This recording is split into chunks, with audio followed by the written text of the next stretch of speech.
The fog comes on little cat feet. It sits looking over harbor and city on silent haunches and then moves on. Thank you, Sister Ruth in 4th grade that taught us Fog by Carl Sandburg. Sister Ruth was sort of a hippie sister. I don't know what year I had her, 1968, something like that, but some of the young sisters were teaching us poetry and Joni Mitchell songs and that kind of thing. But Carl Sandburg, decades ago, I was taking guitar lessons from a guy named Dave.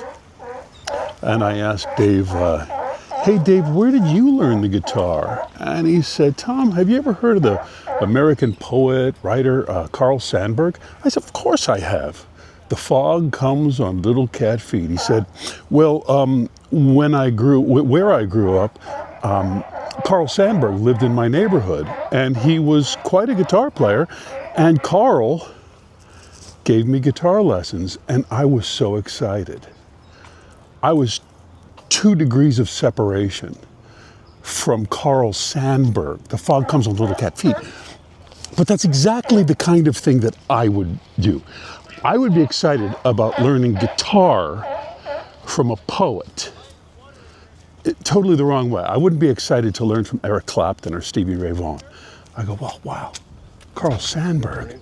Morning. Because ultimately, everything in my life, I've sort of played the guitar like a poet. I've written poetry like a guitar player. Anyway, I'm alive in southern California. It's a magical sleigh ride of enchantment and wonder. And if this was, the sea lions are over there barking, aren't they? Look, that's the entry of the harbor over there. I mean, 5 minutes ago, I was getting out of the car and it was pea soup. I was thinking I couldn't do this because you couldn't even see me here, but those are not seals, as all of the naturalists will tell you. They're California sea lions, and they bark up a storm right over on those rocks. And there are fishermen over there because I guess the sea lions know where the fish are. Look at that, guys going out there in that soup in very small boats. Not me. Not me. Not that I wouldn't. Okay. Hi, I had a setback after that last video where I was feeling like, oh, things are coming together. I guess my constitution was weakened. Let me see if I can. Yeah, my constitution was weakened, so I got really sick after that video, and then my asthma, my pesky little lungs, my lungs went haywire, and things weren't good for quite a while, and things weren't good for a while there. I was like, I don't know if this project is going to be ongoing, of talking to you and maybe being alive. Who knows?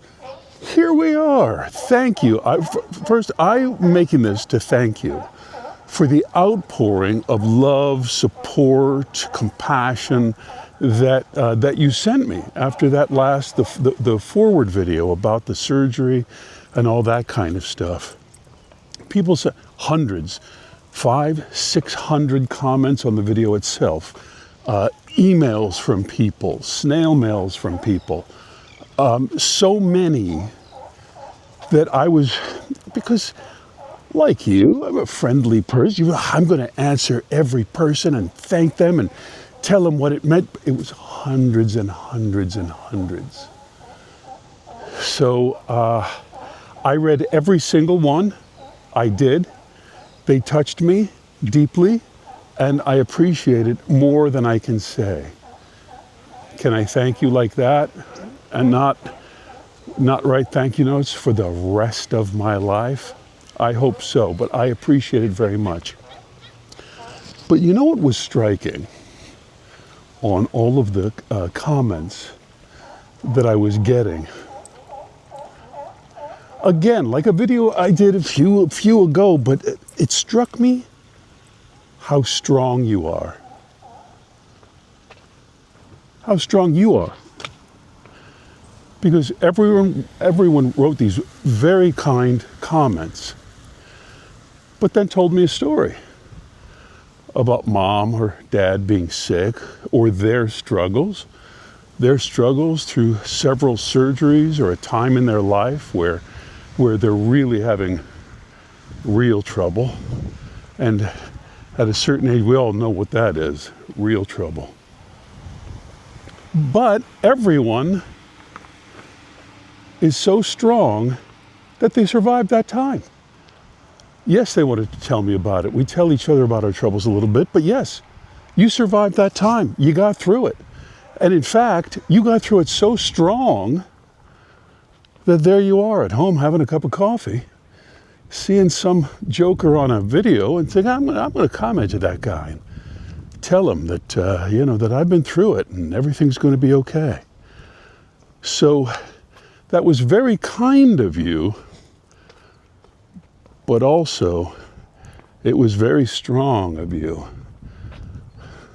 It was strong of you to comment, but it was strong of you to make it through that time and have enough guts and energy at the end to comment and try to lift up somebody else.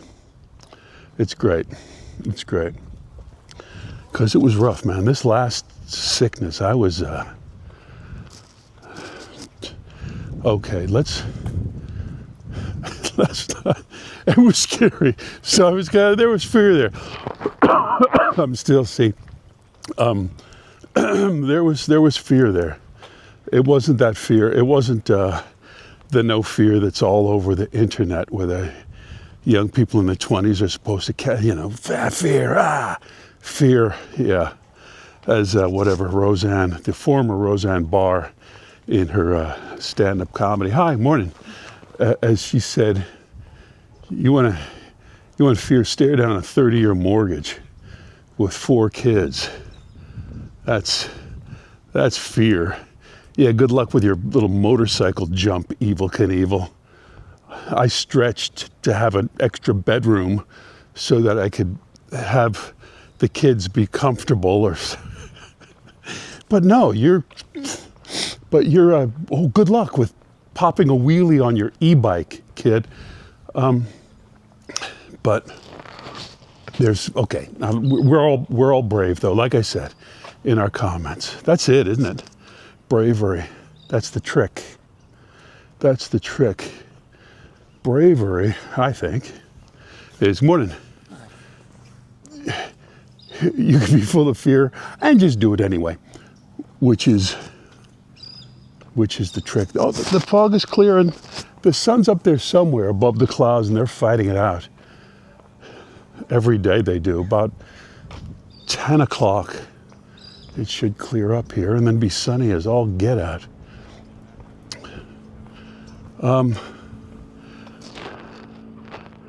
Catherine of Siena was quite a woman there in Italy. She's a Catholic saint.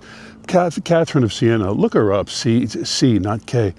But she wrote a lot of letters. She wrote to the Pope a lot. She wrote so much to the Pope that he actually answered. She actually made the Pope, just look at the cormorant down here.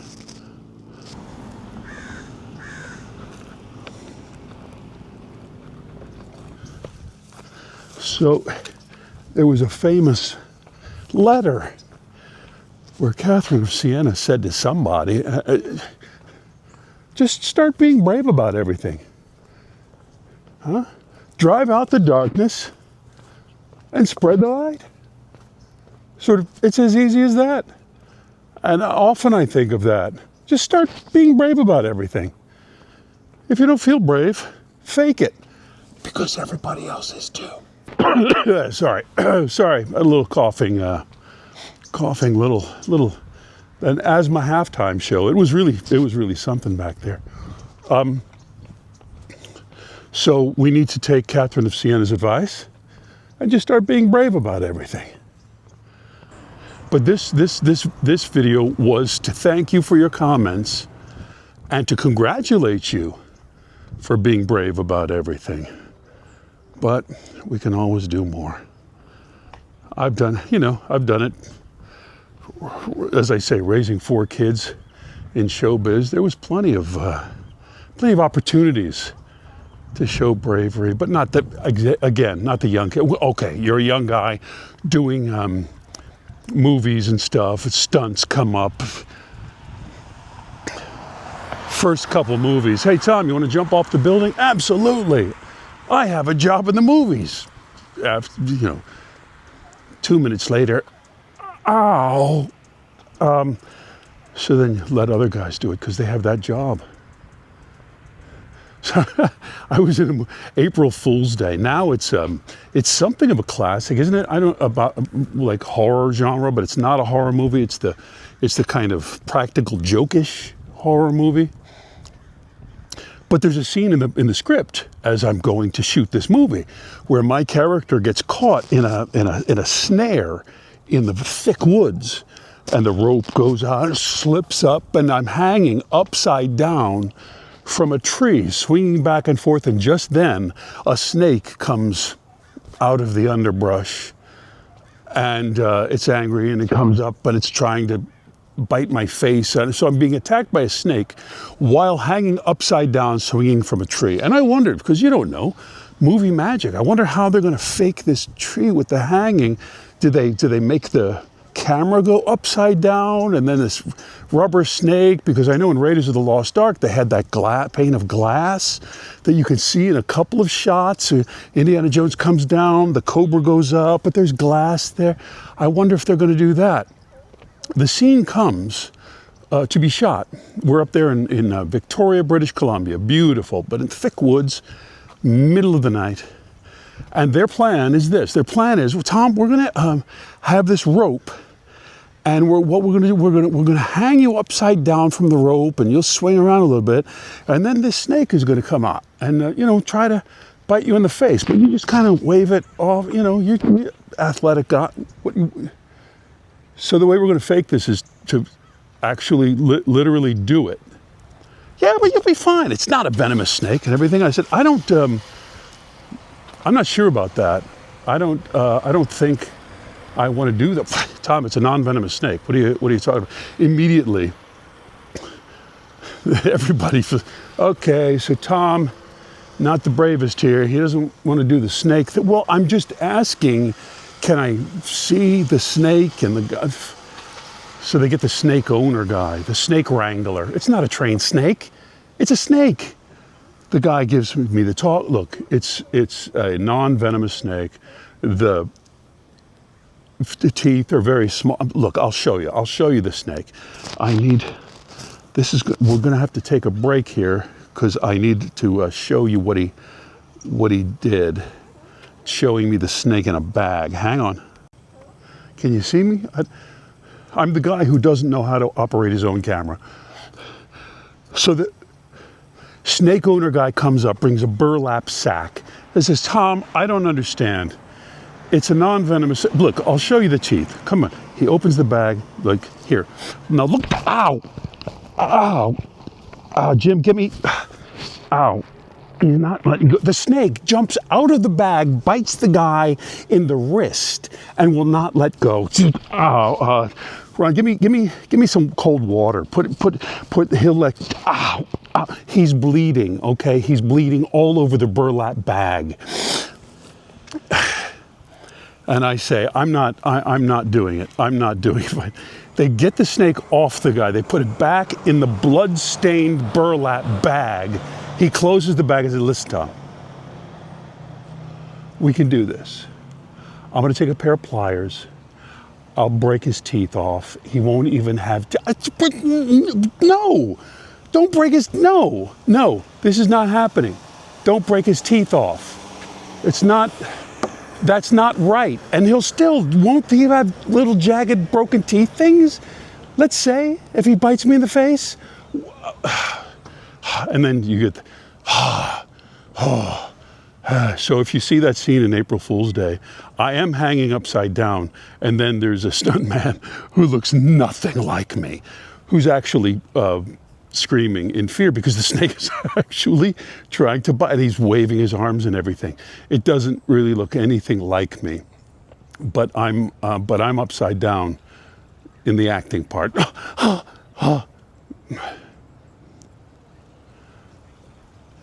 You know where the bravery was? The bravery was in saying, in front of an entire film crew, 150 people who are they're spending millions of dollars, and saying, nah, I don't think so. I'm not doing it. I guess, yeah.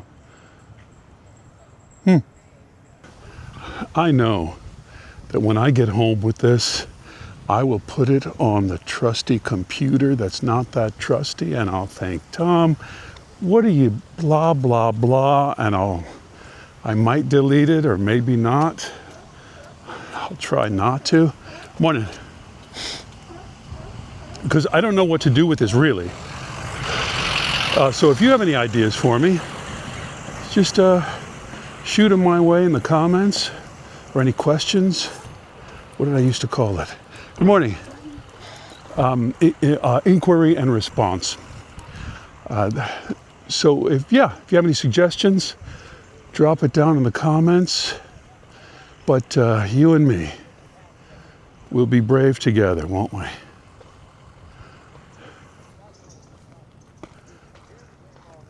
Here we go. Look at these guys.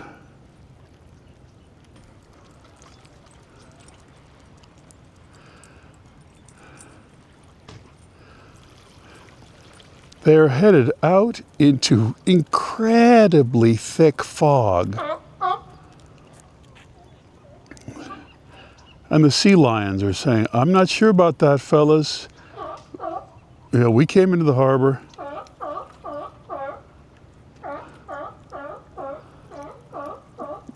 What is brave? Brave, guys.